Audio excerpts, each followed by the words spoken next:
እንዴት ዋልክ? እንደምን ዋልክ? ሁሉ መልክ። አርሰናል ኮርናው ባይፈቀድለትም አይሸነፍም። አርሰናል ሲጫወት ባያምርም አይሸነፍም። የመድፎ አስደናቂ ጥንካሬ ጉዞ ቀጥሏል። ከባክፎሩ ጥንካሬ እንደዚሁም ሴት ፒስ ባይኖርም ሴት ፒስ ቢከለከልም ከባያሬና ፍቅር አርሰናል ትናንትና በማዱኬ ተጽዕኖ ፈጣሪነት በካይ ሃቨርትዝ ፔናልቲ አሸንፏል።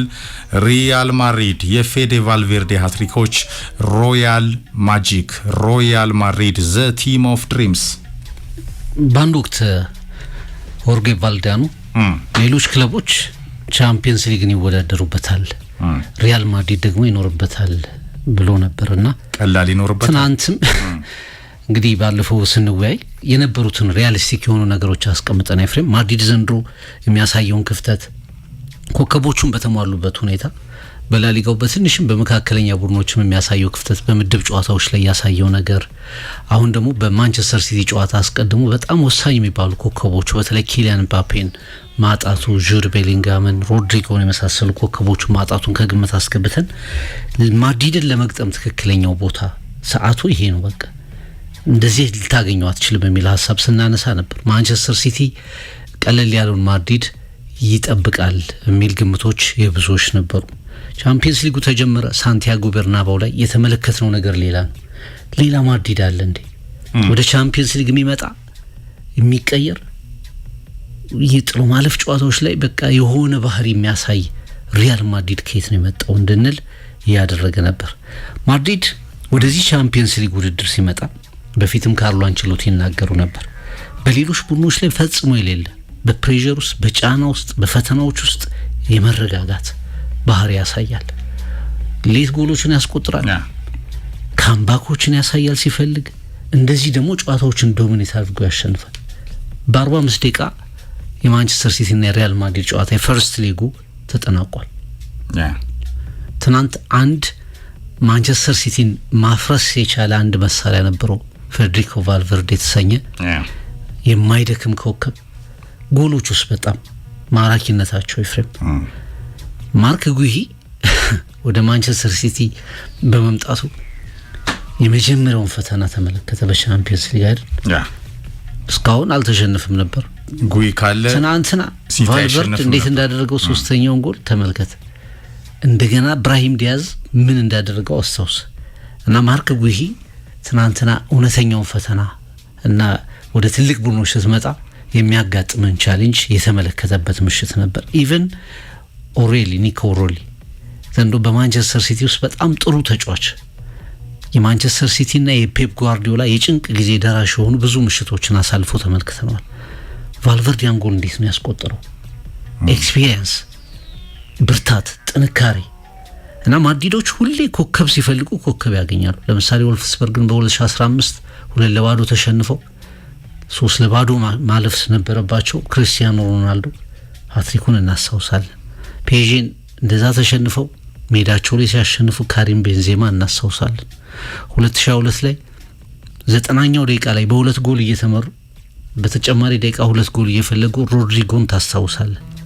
ራሞስ ላዴሲማን ሲያነሱ አትሌቲኮ ማድሪድ ፊሽካሊ ነፋ ማዕዘን እየተመታ ሰርጂዮ ራሞስ 2014 ላይ ፋይናል ላይ ያችን ጎል አስቆጥሮ በተጨማሪ ሰዓት ማድሪድ ጎሎችን አስቆጥሮ እናስታውሳለን። ትናንት ደግሞ ምሽቱ ሁሉ ነገሩ ቫልቨርድ ነበር፣ ካፕቴን ነበር። በእያንዳንዱ ሚናው ላይ ከፊት ያጠቃል በቀኝም በግራም መስመር ሁለተኛውን ጎል ሲያስቆጥር እንዴት በቪኒሲየስ ጁኒየር ቦታ እንደተገኘ ተመልከተው። የሚጫወተው በቀኝ ነው። ከኋላ ደግሞ አሌክሳንደር አርኖልድ በዶኩ በተደጋጋሚ ይቸገር ስለነበር አርኖልድን ስክሪን ያደርግ ነበር። ደርቦ በተደጋጋሚ የአርኖልድን ክፍተቶች ለመሸፈን ይጥር ነበር። አማካይ ቦታ ላይ የገባ ኳሶችን ይወስድ ነበርና ምን አይነት ድንቅ ምሽት ነው ሪያል ማድሪድ ያሳልፈው። ያልጠበቅነው አይነት ምሽት ቻምፒየንስ ሊግ ላይ ምንድነው ማድሪድ ያለው የሚል ጥያቄ እንድናነሳ ያደረገ ነው። የመልሱ ጨዋታ ገና ነው፣ ግን ማድሪድ አንድ እግሩን ወደ ኳርተር ፋይናል ያስገባበት ውጤት ይመስላል። አላለቀም። ምክንያቱም ኢታር ላይ ማንቸስተር ሲቲ ማድሪድን 4-0 አሸንፎ ያውቃል። 2023-24 የውድድር ዘመን ላይ 4-0 አሸንፎ ያውቃል። ምናልባት ያቺ ፔናልቲ ቅድም እንዳስቀመጥከው ተቆጥራ ቢሆን ኖሮ የበለጠ ዳገት ለማድረግ ለማንቸስተር ሲቲ ምቹ ነበር። ግን ይህንን ውጤት መቀልበስ አሁንም ከባድ እንደሆነ በደንብ መረዳት ይቻላል። ሳንቲያጎ ቤርናቤው ስታዲየሙ የሚዘጋ ስታዲየም ማድሪድ የትም ስለሚያገባ ይገባበታል ነው እንጂ ብለምታስበው ማድሪድ አያገባም ብለመቀመጥ አትችልም። ያገባል ማለት ሪያል ማድሪድ ያ ደግሞ ህይወት እንዲከብድ ያደርገዋል።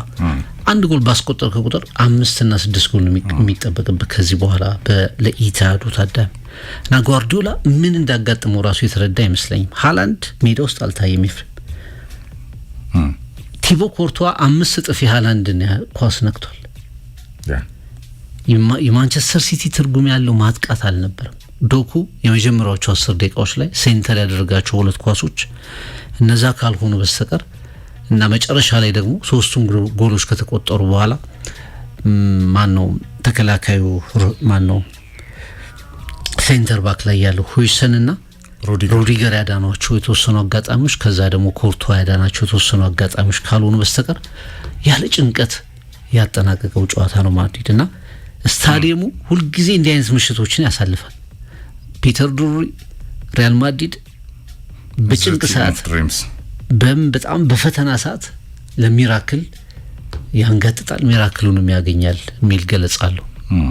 በማድሪድ ሁሌ ያለ ታዳሚው በቃ ከመጀመሪያው ደቂቃ ጀምሮ ቫልቨርዴ የመጀመሪያውን ጎል ካስቆጠረባት ሰዓት ጀምሮ የሆነ የተለየ ነገር እንዳለ የተረዳ ታዳሚ ነበርና ይሄ በአንድ ጨዋታ እኮ አይደለም፣ በአንድ ሲዝን አይደለም፣ በየጊዜው በተለያዩ ተጫዋቾች፣ በተለያዩ አሰልጣኞች፣ በተደጋጋሚ ውድድሮች እንዴት ይሄንን ማድረግ ትችላለህ? ይሄንን ማድረግ የሚችለው ሪያል ማድሪድ ብቻ ነው። ትናንትም የሆነው ይሄ ነው። ያው ከሪያል ማድሪድ ጋር በተያያዘ ፍቅር ማድሪድ ኪንግ ነው። ማድሪድ ተአምር ነው። ማድሪድ ድራማ ነው። ማድሪድ ጋላክቲኮ ነው። ማድሪድ ቻምፒየንስ ሊግ ነው። ቻምፒየንስ ሊግ ደግሞ ማድሪድ ነው። ራሱ ውድድሩ ማድሪድ ነው ፍቅር። ሪያል ማድሪድ በሲዝኑ በጣም በደካማ አቋም ላይ ነው የነበረው። ባላንስ ያልሆነ ስኳድ አለው። ኮርቷ ያድናል፣ ቪኒሲየስ ምትሃቱን ይሰራል፣ ኪሊያን ምባፔ ጎል ያስቆጥራል። ፌዴ ቫልቬርዴ 11 ተጫዋች መስሎ አንዴ ዲፌንስ፣ አንዴ ራይት ባክ፣ አንዴ ሌፍት ባክ፣ አንዴ ዲፌንሲቭ ሚድፊልድ፣ አንዴ አጥቂ፣ አንዴ ደግሞ ኳስ አቀባይ። የማይደክመው የዚህ የሮኬቱ ጌታ ፍቅር ቫልቬርዴ ሁሉ ሜዳ ላይ የሚያካልለው የአራት ተጫዋቾች አይነት ቡድን ይመስላል። ቤሊንጋም በጉዳት ርቋል። ሮድሪጎ የቀድሞው ትሪኮ የለም። አሎንሶ በወግ አጥባቂነቱ የተባረረበት ቡድን ነው። ዴኒዝ እና አሴንሲዮ ራሞስ ፔፔ ማስታወስ አልቻሉም። ሩዲገር እድሜው ገፍቷል። ሜንዲ ማርሴሎ መተካት አልቻለም። አርኖልድ ገና እየለመደ ነው። ትናንትና ጥሩ ምሽት አሳልፏል። ራይት ባኩ ላይ ሳልጋዶን ማስታወስ አልቻለም። ካዜሜሮ ተናፍቋል። ቶኒ ክሩስ እና ሞድሪችን ደርቦ ቫልቬርዴ ይጫወታል። ከዛ ውጪ በኮርቷ ቪኒሲየስ ምፓፔና ቫልቬርዴ ያለ ቡድን መስሎ ባላንሱ የጠፋ ቡድን። ኤርቤላ ከመጣ በኋላ ምናልባት ከካስቲያ እንግዲህ ትናንትና በማድሪድ ክፍተት ምክንያት በጉዳት ምክንያት የፔትሪሽ ፒናር መሰለፍ ፍቅር ምን ያህል ይሄ ተጫዋች ከአካዳሚ የመጣ ታለንት ካስቲያ እንዳልደረቀም ካሪንግተን ልክ አልደረቀም እንደምንለው ካስቲያም እንዳልደረቀ አንዱ ማሳያ ነው። ካማንቪጋ ከቤንች ተነስቷል። ቤሊንግሃም የለም። ሸዋሚኒ በግድ ነው የጨረሰው ፍቅር ከጉዳቱ ጋር። ግን ማድሪድ አለርት ትናንትና ድንገት የሚሳሳት የሚያፈስ ተከላካይ መስመርን ገልብጦ ለሲቲ የሰጠ ይመስል ነበር። ግን ማንቸስተር ሲቲ የሚያፈሱ ነው አይደለም። የማድሪድ ከዋክብቶች ጥራትና አስደናቂ የማጥቃት ትራንዚሽን ፍቅር የኮርቷ የመጀመሪያ ኳስ ቫልቬርዴ ከኦፍሳይድ ጋር ተመጥኖ በእጅ የተላከ ነው የሚመስለው። ባንድ ተች ነው ይዞት የሄደው። ከዛ ዶናሩማን ጭምር አጠፈው። ሁለተኛው የማጥቃት ትራንዚሽን ከቪኒሲየስ የጀመረ ሩቢን ዲያዝም ራሱ ሮድሪም ጉይም ብትለው ወይ ኩስዋኖቭ ምንም ማድረግ ያልቻሉበት ካስደናቂ ግራ እግር ሾት ጋር በቪኒሲየስ ቦታ። ሶስተኛው በነ ቫን ባስተን ስታይል ኮንትሮሉ ቤራሂም ዲያዝ ሚና ማድሪድ ቤንቹም ታለንት እንዳለው የታለንት ጥርቅም ግን ይሄ ሚዛኑን የጎደለ ቡድን መሆኑ በደንብ ደጋግሞ ታይቷል። በቀጣይም ሊመጣ ይችላል። እሱ ግን የአርዳ ጉላር ራሱ የፒናር ሸዋሚኒ ቤራሂም ዲያዝ ሚና ቪኒሲየስ ነምበር 9 ይመስል ነበርና ለኔ ፍቅር ሪያል ማድሪድ እውነት ነው ውድድሩን ይኖረዋል። በዚህ ሰዓት ይነሳል። ትናንትና ዓለም ያልጠበቀውን ነገር አሳይቷል። አሁንም ግን ሪያል ማድሪድ ይሄ ትናንትና ፐርፎርማንሱ ኮንሲስተንሲ ከጨዋታው ዝግጁነት ጋር ይሄ ጌሙን የተቆጣጠረበት መንገድ ትሪኩን ለመውሰድ ያደረገበት ጥረት በላይ ፍቅር ሜንታሊቲው ከሁሉ ቡድኖች የተሻለ ጋርዲዮላ በርናባው ላይ ክለብ ቢቀይር ሲቲን ይዞ ደጋግሞ በሄድ በባየር ሙኒክ ቢመጣ በርናባው ላይ ጋርዲዮላ ማሸነፍ አልቻለም። ሁለት አቻ ነው ያለው ፍቅር ሶስት ተሸንፏል። ከተጋጣሚዎቹ ፊት ነጩ መለያ ወደ ፕሌይኦፍ ሲገባ ትሪኩን ለመውሰድ የሚነቃቃው ሪያል ማድሪድን እንደ ቡድን ያየንበት ይሄ የሆሊውድ አክተር የሚመስል አይነት ቡድን ነው ሪያል ማድሪድ በቻምፒየንስ ሊግ ዘ ቲም ኦፍ ድሪምስ። ጥርጣሬ እኔ ጌሞች በጣም ታክቲካል የበለጠ የሆኑ ሲመጡ ፍቅር ሪያል ማድሪድ አሁንም በክፍተቱ የሚጋለጥ በሆኑ ኮከቦቹ ጥላ ስር ያለ ይመስለኛል። ማንቸስተር ሲቲ ያው በዚህ አመት የራሱ ድክመቶች አሉት። ነገር ግን ከነዚህ ድክመቶቹ ጋር በፕሪሚየር ሊጉ መጨረሻ ላይ ያሳየው መነቃቃት በፎርስ ነጥብ እስኪጥል የተጫዋቾች ስብስቡ ጃንዋሪ ላይ የነበረው የአንቶኒዮ ሲሜኒዮና ጉሂ መምጣት የአንዳንድ ተጫዋቾች ኮንትሪቢዩሽን ከፍ ማለት የመሳሰሉት ነገሮች ሪያል ማድሪድ ደግሞ በተለይ ባለፉት 3 እና 4 የላሊጋ ጨዋታዎች ምን ያህል የሚቸገር ቡድን በዚህ ሳምንት እንኳን የመጨረሻ ደቂቃዎችን መጠበቅ ነበረበት ለማሸነፍ። ተከታታይ ጨዋታዎችን የተሸነፈ በትንንሽ ቡድኖች ሳይቀር የተሸነፈ መሪነቱን ያስረከበ ቡድን ሆኖ ተመልክተናል። አሁን ለምሳሌ ባክፎሩ ትናንት ሩዲገር እንደዚሁ በቃ ጨርሷል ለምታስብ ሁይስ ገና በቃ አልመጣም በደንብ ከማድሪድ ጋር ውህደቱ አልመጣም። ዲኖይስን ጥሩ ተከላካይ ነው ያንግ ነው ከበርንማውዝ ወስደውታል ግን ገና ክፍተቶችን የሚያሳይ ተጫዋችንም ተብሎ በዚህ አመት ሲገለጽ የነበረ ነው። ፌርላን ሜንዲ በማድሪድ ውስጥ እንደው ብዙ ጊዜ የምናነሳዋለን ዊክሊንግ ሆኖ እናየዋለን ብዙ ጊዜ። አርኖልድ መከላከል ላይ ክፍተት አለ ተሻጋሪ ኳሶች እንደው አንዳንዶቹ ስቲል ፍሎፕ ነው በቃ በማድሪድ ከፈረሙት ውስጥ የምትለው ባክፎሩን ተመልከተው ያጠራጥራል። በጣም ደካማ ብለህ የምታስቀምጠው ወረቀት ላይ የምታስቀምጠው ባክፎር ሚድፊልዱ ላይ እንደምዳልከው ፒናርን አስቀምጠ በጣም ጥሩ ነበር። በጨዋታው ላይ ተቀይሮ እስኪወጣ 76ኛው ደቂቃ ድረስ ሹዋሚኒ ጥሩ ነበር። አርዳ ጉለር ቫልቨርድ በጣም ያለ ድካም የሚሰሩ አማካዮች ነበሩ ትናንት። ቫልቨርዴ ሶሪ ፍቅር ያው እሱም ለብቻ አራቱንም ግን ይሸፍናል ኤክሰፕሽን አድርገ ማለት ነው። በግራ ይወጣል በቀኝ ይወጣል እሱ ሁሌም ነው በየጌሙም ላይ ማድሪድ ከአካዳሚ ካመጣበት ሰዓት ጀምሮ ወደ ዋናው ቡድን ካሳደገው ሰዓት ጀምሮ ያለውን ሁሉ የሚሰጥ ኮከብ ነው። ብራሂም ዲያዝ ቪኒሲየስ ጁኒየር አንድ ላይ እንኳን ብዙዎቹ አንድ ላይ ገብተው ያውቁም በቤስት 11 ውስጥ ኤፍሬም አስገዳጅ ሁኔታ ስለነበረ ነው ቤስት 11 ላይ የተገናኙት እና ስለ ማድሪድ ጥርጣሬዎች ነበሩ። ጨዋታው ሲጀመር ግን ኮንፊደንስ ወደፊት መሄድ ጎል ማስቆጠር ተጋጣሚ ኳስ ከያዘ በኋላ ቶሎ ለመንጠቅ የመቻል ነገር በጣም የህብረት መደራጀት መከላከል በጣም አስገራሚ ሪያል ማድሪድን ተመልክተናል። እና ይሄ ማድሪድ በላሊጋው በብዙ ጨዋታዎች ላይ የት ነበር እንድትል ያስገድዳል። በማንቸስተር ሲቲ በኩል ኒኮ ሬሊ ዘንድሮ በጣም ቤስት ፐርፎርመር ከሚባሉ የማንቸስተር ሲቲ ኮከቦች መካከል አንዱ ነው። ማርክ ጉሂ ባለፉት 8-9 ጨዋታዎች እሱ በመጣበት ሲቲ እንዳይሸነፍ ከፍተኛ ኮንትሪቢዩሽን ያደረገ ሩቤን ዲያዝ በቀይ መስመር ኑኔዝን ትቶ ጋርዲዮላ ኮሳኖቭን ያስቀመጠው የነ ቪኒሲየስ ጁኒየርን አግሬሽን ለመግታት ነው። በጣም ፊዚካሊ ጥሩ የሆነ ተጫዋች ነው ያንግ ነው እሱንም ለመግታት ጭምር ነው። ሮድሪ ያለ ዶኩ በርናንዶ ሲልቫ ሳቪኒዮ ኋላ ተቀይሮ ወጥቷል። አንቶኒዮ ሲሜኒዮና ኤርሊንግ ብራውት ሃላንድ ወረቀት ላይ በጣም የተሻለው ቡድን ማንቸስተር ሲቲ ነበርና ሪያል ማድሪድ ይሄ ፓውሎ ማልዲኒም እንደዚሁ በሆነ ወቅት ላይ በተለይ አምና እና ካቻምና በነበሩ ጨዋታዎች ላይ ከማንቸስተር ሲቲ ከዛ በፊት በነበሩ ጨዋታዎች ላይ ሲገልጸው ነበር ወደ ቻምፒየንስ ሊግ ስትመጣ ማድሪድ የሆነ ቡድን ይሆናል ይቀየራል። በጣም ሌሎች ቡድኖች ላይ የሌለ የማድሪድ ብቻ የሆነ በቻምፒየንስ ሊግ ውስጥ ያ ነገር አለ። መለያው ወደ ሌላ ምዕራፍ ወደ ሌላ ቦታ ይገፋቸዋል ይላል። 15 የቻምፒየንስ ሊጎችን ያሸነፉት በእንዲህ አይነት ሳይኮሎጂካል የበላይነት ይመስለኛል የስነልቦና የበላይነት እና ትናንትም የተመለከትነው ያንን ነው። የሰው ኤክስፔክቴሽን የጨዋታው ኤክስፔክቴሽን ሌላ ነው። ትናንት የመጣው ቤርናባው ላይ የተመለከተነው ሪያል ማድሪድ ደግሞ ሌላ ነውና ይሄ የማያቆም ታምር በየአመቱ የሚታይ ታምር ማድሪድን ምናልባትም ወደ ኳርተር ፋይናል በቀጥታ ያስገቡት ይሆናል። ቢያንስ አንድ እግሩን ግን ማስገባቱን ያረጋግጠበትን ውጤት ይዞ ወደ እንግሊዝ ማክሰኞ ይመለሳል። ቴሪ ዳንኤል ኦነሪ የእንግሊዝ ክለቦች 6ቱ ክለቦች እንዴት አመሹ እንላለን። ፍቅር ማክሰኞና ሮብ ኦንሪ ትናንትና በሲቢኤስ ጎላዞ ላይ ይሄ መለያ ነው ያለው። ይሄ ነጭ መለያ አለ። ያው እኔ ያለበስኩትም አለ ብለብሰው ኑሮ እንደዚህ መላጣ አልሆንም ነበር አለ። ጸጉሬ ይመለስ ነበር።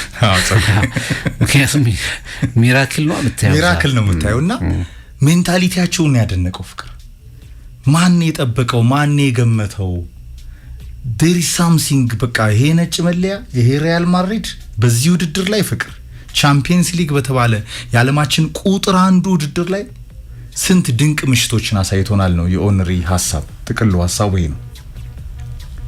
ጌሙ አልተጠናቀቀም፣ 90 ደቂቃ ይቀራል። ቪኒሲየስ ጭራሽ ሲት የበለጠ ተስፋው እንዳይቆርጥ በጣም ሲሊ በሆነ ፔናልቲው ራሱ በተጠለፈበት ነምበር 9 ነበር ትናንትና ጥሩም ነበር፣ በእንቅስቃሴ ጥሩ ነበር። ቪኒ ሌፍት ባክም አጥቂም ነበር ትናንት። የዲፌንሲቭ ተሳትፎም ጥሩ ነበር፣ ይመለስ። ቫልቬርዴ 11ዱም ነበር፣ ኮርቶዋ ብቻ ነው ያልሆነው ፍቅር። የዶኩ ድሪብል አቅምን ከቨር አፕ ለመውሰድ ኤርቤውላ የተጠቀመ የጨዋታ ዝግጁነት ድንቅ ነው። ዋናው ተግባሪ ያው ቫልቬርዴ ነው፣ ለየትኛው ማሰልጣኝ የሚተገብረው ፍቅር። አርኖልድ አለ። አርኖልድ ኑሮ ግን ራይት ባክ ላይ ቫልቬርዴ ነበረ። ሚድፊልድ ነው እንደገና ራይት ባክ ነው በሜክሺፍት። ከዛ ደግሞ ሪል ነምበር 9 ሁለተኛው ጎል ሲቆጠር ሌፍት ባክ ይመስል ነበር የቪኒ ቦታ ላይ። ሶስተኛው ጎል ሲቆጠር ከራይት ባክ ነው የተነሳው፣ በዳይሬክት ቦል ወደፊት ነው የገባውና የማድሪድ የማጥቃት ትራንዚሽን እና ወደ ጎሉ የሚሄድበት መንገድ የኳስ ፍሰቱ፣ ከዛ ደግሞ ጌሙ ላይ ጸንተው የታተሩ የማድሪድ ኮከቦች፣ ይሄ በየተጋጣሚው የሚጋለጠው የሪያል ማድሪድ የተከላካይ መስመር ትናንትና ድንገት ሲቲን አቁሞ አይቶናልና ማጂኩን ድራማውን የሚወስደው የውድድሩ ይሄ ዘ ቲም ኦፍ ድሪምስ ድሩሪ እንዳለው ሪያል ማድሪድ መሆኑን አይተናል። የሪያል ማድሪድ ትሪክና የጋርዲዮላ የህይወት እድል ራሱን የቻለ አንድ መጽሐፍ ሊሆን ይችላል። አንድ ወቅት ላይ ታስታውሳለህ አይደል? በጣም ዶሚኔት አድርገው ማድሪድን በልጠው በጨዋታ ግን ጎሎቹን ያስቆጥራል። ወሳኙን ነገር አንዲት ስህተት ከሰጠው ማድሪድ ያንን ይቀጣል። ትናንትም እኮ የመጀመሪያው 10-15 ደቂቃ ላይ ጨዋታውን የሚቆጣጠረው ማንቸስተር ሲቲ ይመስል ነበር። ከአራት ሙከራዎች 3ቱን አስቆጠረ ማድሪድ። የሚፈልገው ጥቂት አጋጣሚ ነው፣ የሚፈልገው ጥቂት ስፔስ ነው። ቫልቬርድ 3 ሙከራዎች አደረገ፣ 3ቱም ጎሎች ናቸው። እና ፔፕ ጓርዲዮላ እየተከታተለ የሚያሳድደው ባላንጣው ነውበታል። ይሄኛው ቡድን በቃ የሚሸነፍ ነው ስትለው የሆነ ሚራክል ይሰራል። አምናም በሪያል ማድሪድ የተሰናበቱት ታስታውሳለህ? አምናም ሪያል ማድሪድ ነበር፣ አሁንም ሪያል ማድሪድ አለ እና ገና በ27 በ30 ደቂቃዎች ውስጥ ሪያል ማድሪድ ጨዋታውን በጎሎቹ በኢንዲቪጁዋል ብሪሊያንስ በመዳፍ ውስጥ አስገብቶታል። ሁለተኛው አጋማሽ ላይ ተጫዋቾች ሁሉ ተቀያይረው የበለጠ ጎሉን ለማስቆጠር የቀረበው ሪያል ማድሪድ ነው። አራተኛ ጎል ለማስቆጠር የቀረበው ሪያል ማድሪድ ነው። ይሄ ኢንዲቪጁዋል ብሪሊያንስ ነው። ቅድም እንዳልከው በጣም ማይሳት በእንዲህ አይነት ጨዋታዎች ላይ ተጋጣሚን የምትገልበትን አጋጣሚ ባልተለመደ ሁኔታ በተመታ መንገድ ፔናልቲ አራተኛውን ጎል አጣ እንጂ ማድሪድ ከዚህ የበለጠ ኮንትሮል ማድረግ ይችል ነበር እጣ ፈንታውን። እና ከዛ በላይ እኔ ያስደነቀኝ ደግሞ ብዙ ጊዜ በመከላከል በትራንዚሽን ቡድኖች በጣም በካውንተር አታክ ሲጫወቱ የሚጋለጥበት መንገድ፣ የሚያስተናግዳቸው ጎሎች እያልክ ማድሪድን አመቱን ሙሉ ያጣቸውን ነጥቦች ጨዋታዎች ተዘረዝርና በእንዲህ አይነት ጨዋታዎች ላይ እንዴት ነው ኦርጋናይዝድ የሚሆነው ቡድን? ቻምፒየንስ ሊግ ላይ እንዴት ነው በቃ እንደዚህ አይነት መከላከል ማሳየት የምትችለው? በሲቲ እግር ስር እኮ ብዙ ደቂቃ ኳስ አይቆይም ነበር። ለእኔ ትናንት ማድሪድ ፒውር ክላስ ማድሪድን የሚመስል ማድሪድ ነው።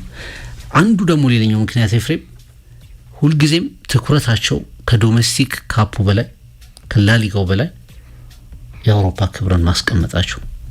መለያው ሲሰጥህ ገና ወደ ማድሪድ ስትመጣ የአውሮፓ ክብርን መውረር ግዴታ እንደሆነ እንድታምን ያስደርገዋል። ይሄ ባህል ነው። ያንን ባህል ነው የምትመለከተው። ቀድሞ ከበፊት ከነ ፈረንክ ፑስካሽ ወይ አልፍሬዶ ዲ ስቲፋኖ ጀምረ ያ አምስቱን የመጀመሪያ ውድድሮች ያሸነፈውን ቡድን አንስተ በየዘመኑ በከፍተኛ ሁኔታ አሸናፊ ትውልድ ያመጣል። ትናንት ዶናሩማን ስናደንቅ ነበር። ዶናሩማ የሲቲ ጠንካራ ጎኖች ሁሉ በማድሪድ የተጋለጡበት ነበር ማለት ይቻላል። ሮያል ማድሪድ በተለይ ጋርዲዮላ የመጨረሻ ሐሳብ እናርገው ኤርቤዮላ ተናገረ። ሰርፕራይዝ ይኖራል በሳንቲያጎ በርናባው አለ። አይ ሰርፕራይዝ ብዙ አይኖርም። በጣም በተደጋጋሚ ተገናኝተናል። በደንብ ሁለታችንም እንተዋወቃለን። በጣም ጥሩ ጌም ይኖራል ነበር ጋርዲዮላ የገመተው ፕሬስ ኮንፈረንስ ላይ። አርቤዮላ እንዳለው ግን ሰርፕራይዝ አደረገው። አሁን ሲቲ ትናንት በጣም ሰርፕራይዝ ሆኖ ነው ሄደው።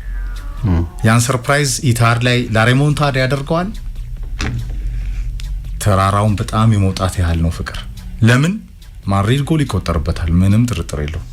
በ15 ጨዋታ እኮ በ16 ጨዋታ 54 ጎል የገባበት ውድድር ነው። ማድሪድ ግን ያገባል። ማድሪድ ከየትኛውም ቅጽበት ያገባል፣ ከየትኛውም ሞመንት ይወስደዋል። የ90 ደቂቃዎቹ የጎል ሂደቶች አቻ እስኪሆኑ ድረስ ድራማው ይቀጥላል። ማድሪድ ያንን ለማድረግ ከየትኛውም ቅጽበት ቫልቬርዴ ሃትሪክ ይሰራል፣ ቪኒሲየስ ድራማውን ይወስዳል፣ ኪሊያን መፓፔ ሊመለስ ይችላል። ሳምንት ነው ጌሙ፣ ይታሃድ ነው። ላሬሞንታዳ ከደጋፊዎቻችን ጋር እንሞክራለን ያለው ጋርዲዮላ ከዚህ ውጭ ሌላ አይችልም። ሰርፕራይዝ ሆኖ ተመልሷል።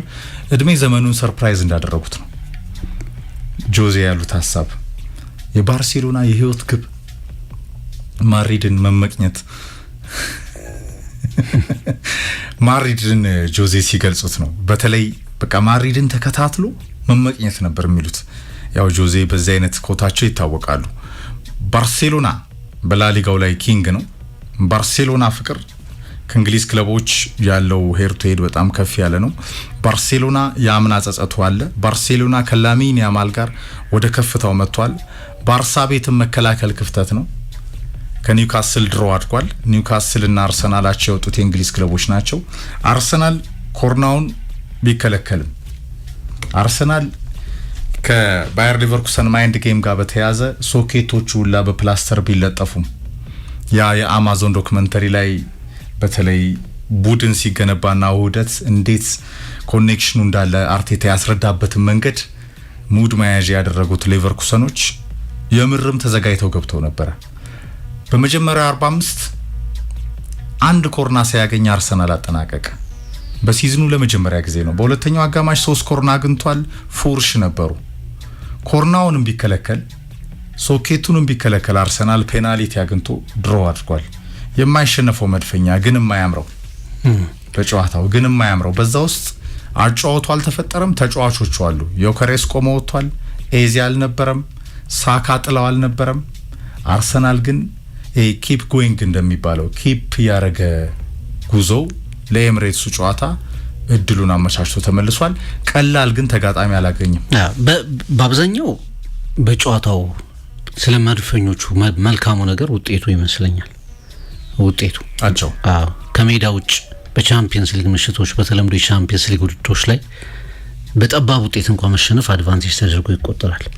1-2 እንኳን ብትሸነፍ፣ ምክንያቱም ሜዳ ላይ ያንን ለመቀልበስ የምትችልበት እድል ሰፊ ስለሚሆን አቻ ለትናንቱ የአርሰናል ጨዋታ ትልቅ ሽልማት ነው ለኔ። በጣም ደካማ ፐርፎርማንስ፣ በጣም ኳሊቲ የሆነ ፐርፎርማንስ ነው ያሳየው። በቃ እንደዚህ አይነት ምሽቶችን ደጋግሞ አሳልፏል አርሰናል። ፍዝዝ ይላል ቡድኑ፣ ወደፊት አይሄድም፣ ሙከራዎች አይኖሩትም። በመጀመሪያው 45 ደቂቃ እኮ ምንም ኮርና የለም። ወደፊት ካልሄድክ ኮርናው ከየት ይመጣል? የኮሬሽን አታዩን ኳስ አይነካም። ሳካ እያንዳንዱ ነገሩ ፕሬዲክት የሚገመት ሳካ በቀላሉ እሺ ወደ ውስጥ ሴንተር ለማድረግ ይሞክራል። ተከላካዩ አውቆታል፣ ኳሱን ይዞበት ይሄዳል። ሳይነኩት ይወድቃል። ጥሩ ምሽት አላሳልፈም ቡካዮ ሳካ። ኤዜ ኳሱን ሲይዘው ስቲል የአርሰናል የተሻለው ክሬቲቭ ተጫዋች መሆኑ ሜዳው ላይ ታየዋል። ኳስ ሲይዝ ግን በቃ ፓርቲሲፔት አያደርግም። ጨዋታው ኳስ አይነቃም። ጨዋታው አልተፈጠረም። በቃ አርሰናል እንደ ቡድን ነው በተናጠል እንደው ተጫዋቾቹ ብቻ ሳይሆን በጣም ዝም ያለ አርሰናል ፍላጎት በቃ መልሱ ላይ ብቻ ለመጫወት የተዘጋጀ የሚመስል አርሰናል ነበር የተመለከተው። ኋላ ያቺ ጎል ተቆጠረች። ሮበርት አንድሪች በሄዲንግ ያስቆጠራት ኳስ ብዙ ጊዜ አርሰናል ቀድሞ ነው ያገባው ቀድሞ ያገባና በኋላ እንደዚህ አይነት ባህሪ ያሳያል መጫወቱ ላይ ያለን ፍላጎት የራሱን ፍላጎት ይገልና ያኛውን ቡድን ያቀዘቅዟል ወይ ደግሞ ኢንስፓየር ያደርጋል ትናንት ግን አርሰናል ባልተለመደ ሁኔታ ጎል ተቆጠረበት ሮበርት አንድሪች ጎል አስቆጠረ ከዛ በኋላ በሚመጡ ጊዜያት ውስጥ አርሰናል ሪስፖንድ ያደርጋል ብለ ስትጠብቅ ብዙ የተለወጠ ነገር አልነበር ለኔ ብዙ ጊዜ ሚኬል አርቴታ እንትን ላይ አንድ ነገር ታያለ አሁን ኖኒ ማዱኬ በተደጋጋሚ እድል ተሰጡት የተሻለው ጥሩ ተጫዋች ሆኖ ተመልክተናል በቀይ መስመር ላይ ቡካዮ ሳካ ካለበት አቋም ይረብሻል በዶኩ ስታይል በቃ ይረብሻል ዳይሬክት ነው እንደ ሳካ ወደዚህ ወደ መመለስ ብዙ ጥረት አያደርግም በቀጥታ ወደ አሁን ፔናልቲ እኮ የተገኘው እንደዛ ሁለት ሶስት ተከላካዮች ባሉበት እንትን ውስጥ በጠባብ ስፔስ ነው ሄደው ያችን ንክኪ ተፈጠረች ኮንትሮቨርሻል ፔናልቲ ቢሆንም መጨረሻ ፔናልቲ ተገኘ ትናንት የአርሰናል ተከላካይ መስመር ሳሊባ ሲቸገር እኮ ነበር የካሜሩናዊ አጥቂ ክርስቲያን ኮፋኒ መከራውን ሲያበላው ነው ነበር አንዳንድ እጁን እያዘ ቢጫ ካርድም ተመልክቷል ጉልበታም ነው ልጁ እና ይሄ ፊዚካሊ የመውረድ በብዙ ድዶች ላይ የተጫወተ ቡድን ነው አርሰናል ብዙ ድዶች ላይ አለ አራቱም ድዶች ላይ አለ የሚፈተን ፊዚካል ሌቨል ላይ የደረሰ ይመስለኛል ዙቢሜንዲን ተመልከቱ በቃ በጣም ምቾት ወደሚሰጡ ወደ ኋላ ያሉ ኳሶች ላይ ነው ፓርቲሲፔት የሚያደርገው አልፎ አልፎ ዴክላን ራይስ ድሪብል ለማድረግ ይሞክራል አልፎ አልፎ ማርቲኔሊ ወደፊት መሄድ ይሞክራል ሊንክ አፕ የለም ከዮኮሬሽ ጋር የሚገናኝ ተጫዋች የለም እና በእንዲህ አይነት ሁኔታ ትናንትና አርሰናል ያመጣው ውጤት ሽልማት ነው ለኔ በአቻ ውጤቱ በጣም ድንቅ ውጤት ነው ምክንያቱም ኤምሬትስ እንደዚህ አይሆንም ኤምሬትስ ነገሮች ይቀየራሉ ኤምሬትስ ይሄን አርሰናል አታየው በእርግጠኝነት መናገር ይችላል ቻምፒየንስ ሊጉ ቦዶ ግሊምት ይመስላል እንግዲህ አርሰናል ቀጣይ ተጋጣሚ ሌላ አስደናቂ ቡድን እየተመለከተ እንገኛለን የምትንቀው ቡድን የለም በቻምፒየንስ ሊግ አይሆንም የምትለው ቡድን የለም በቻምፒየንስ ሊግ እና ቦዶ ግሊምት ቀጣይ ተጋጣሚ ይመስለኛል ለኔ ግን አርሰናል ቢያንስ አንዷን ጎል ማስቆጠሩ የበለጠ ኤነርጂ እንዳያባክ ቻዝ የሚያደርገው ውጤት የለም 1-0 ከተመራ የግድ አንድ ጎል ማስቆጠር ይኖርባል አሁን ግን ሊቨርኩሰንም ለማለፍ የግድ ማግባት አለበት ስለዚህ አቻ በሆነ ስሜት ግን ኤምሬትስ ላይ እዛ ፎርትረስ ላይ የሚደረግ ጨዋታ ስለሆነ ያቺ ፔናልቲ ካይ ሃቨርትዝ የቀድሞ ክለቡ ላይ ያስቆጠራት ፔናልቲ በጣም በጣም አስገራሚ ነች ግን አርሰናል ከክሬቲቪቲ ጋር አሁንም ለኔ ለሻምፒየንስ ሊጉ ብቻ አይደለም ኤፍሬም በፕሪሚየር ሊጉ የአርሰናል ክሬቲቪቲ ከየት ነው የሚመጣው የሚለው እኔ መልስ ያለ አይመስለኝም ይል ውስጥ ይሄን እኮ ደጋግመን አነሳ ነው ፍቅር የለም እንዲኖርም መጠበቅ አያስፈልግም ዋንጫ እስኪመጣ እንዳታስበው አራት ዋንጫ ላይ ያለ የትንፍጩ ዱቄቱን አንጪው ይቀጥላል ግን እንትኑን አይተዋል አሁን ለምሳሌ ኤፍኤ ካፕ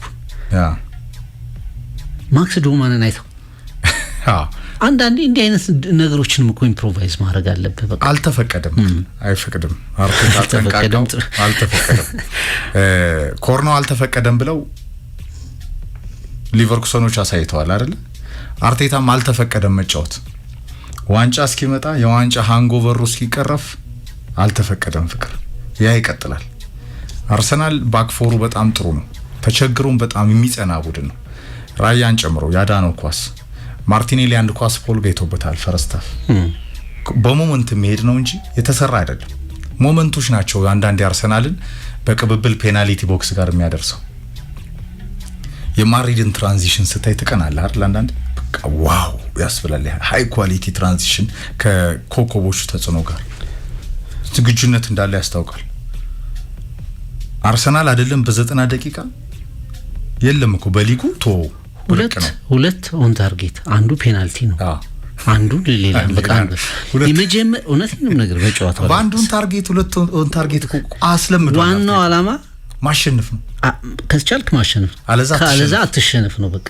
አትሸነፍ ወደ መልሱ ማምጣት ነው መልሱን ወደ ኤምሬትስ መውሰድ ነው የሚመስለው የጨዋታው ምክንያቱም የሚፈልግ ቡድን ጎሎችን ለማስቆጠር የሚፈልግ ቡድን አትሊስት ከዚህ ቁጥር የተሻለ ከሁለት ከፍ ያለ ሙከራዎች ማድረግ መቻል አለበትና ትናንትና የሚኬል አርቴታ ዓላማ አንድ ማሸነፍ ያ የትናንትናው ብቻ እኮ አይደለም ፍቅር የትናንቱ ደግሞ የሚገርም ነው ለመሰለ ቀለል ያለ ፊክቸር ነው ተብሎ ሊቨርኩሰን 6ኛ ላይ ነው ግን ቀላል ተጋጣሚ ያለው ፍቅር እንዴ ማንቸስተር ሲቲን ማሸንፏል በነገራችን ላይ ምድብ ጨዋታ ግን ትናንት ዋና አላማው የሚኬል አርቴታ የተጻፈ የሚመስለው አለመሸነፍ ነው በቃ 22 ተጫዋቾች እግር ኳስን ይጫወቱታል ጀርመን በመጨረሻ ያሸንፈዋል አሁን 22 ተጫዋቾች እግር ኳስን ይጫወቱታል አርሰናል ላለመሸነፍ ይጫወታል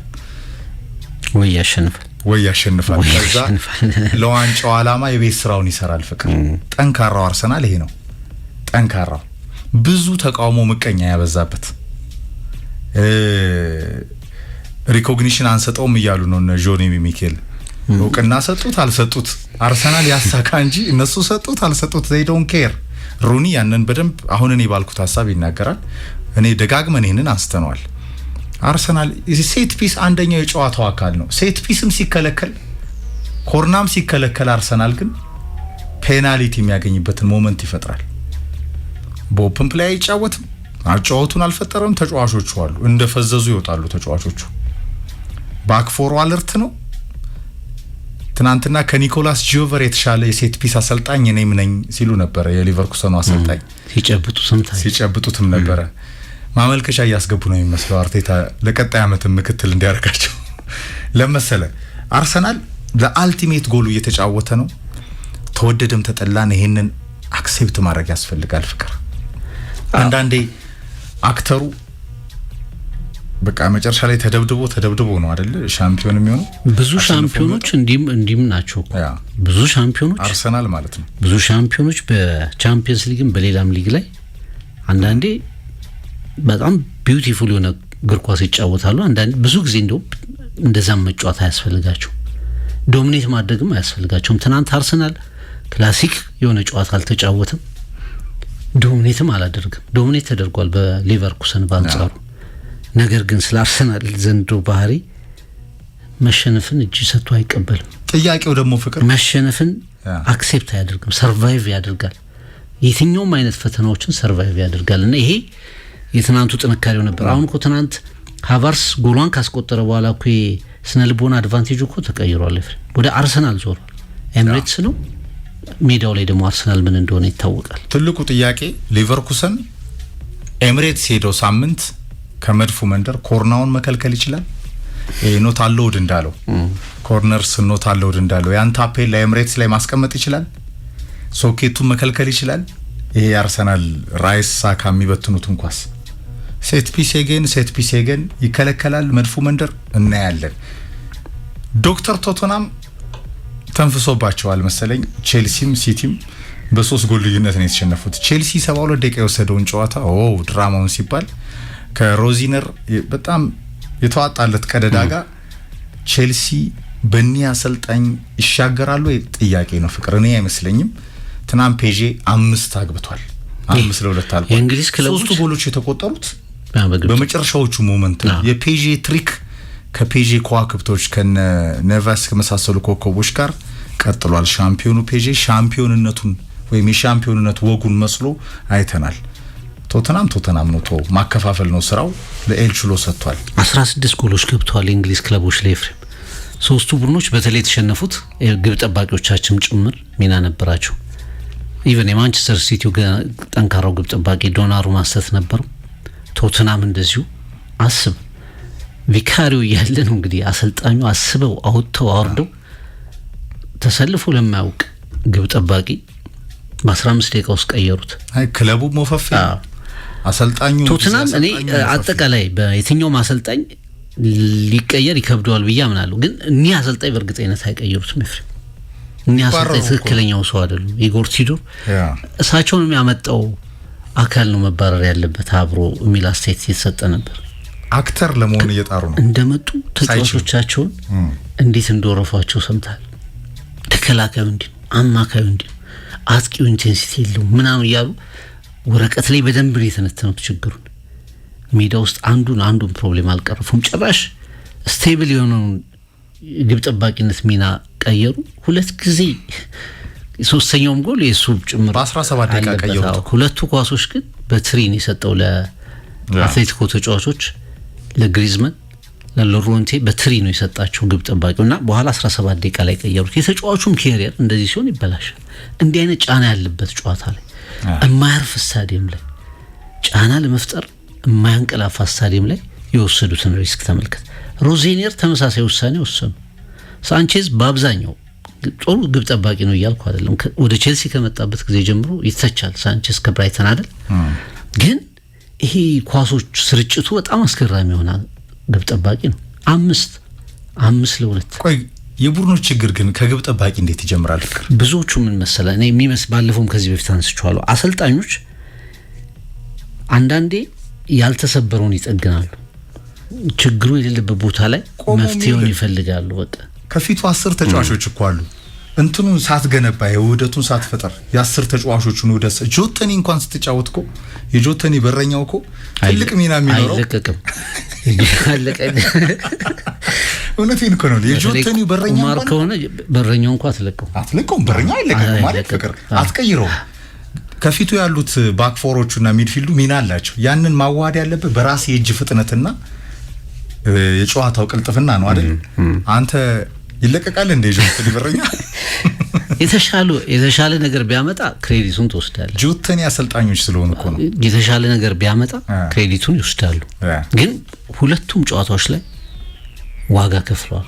ቼልሲ 5-2፣ አትሌቲኮ እንደዚህ በቶትናምን 5። ቶትናም ምን ያህል በፕሪሚየር ሊጉ ያለው አቋሙ ትክክለኛ አቋሙ እንደሆነ ቼክ ሲደረግ የተረጋገጠበት ነውና የእንግሊዝ ክለቦች በቁጥር 6 ነው የገቡት። ሁሉም አላሸነፉ። የትኞቹ ይቀለብሳሉ ብለህ ስታስብ ምናልባት ሊቨርፑል 1-0 ውጤት ስለሆነ ግን ሊቨርፑልም ይፈተናል ብዬ ገምታለሁ። ለኔ ግን አንፊልድ ሮድ እና ውጤቱም ጠባብ ስለሆነ ሊቨርፑል፣ አርሰናል፣ ኒውካስል በጣም ጥሩ ነው የተጫወተው።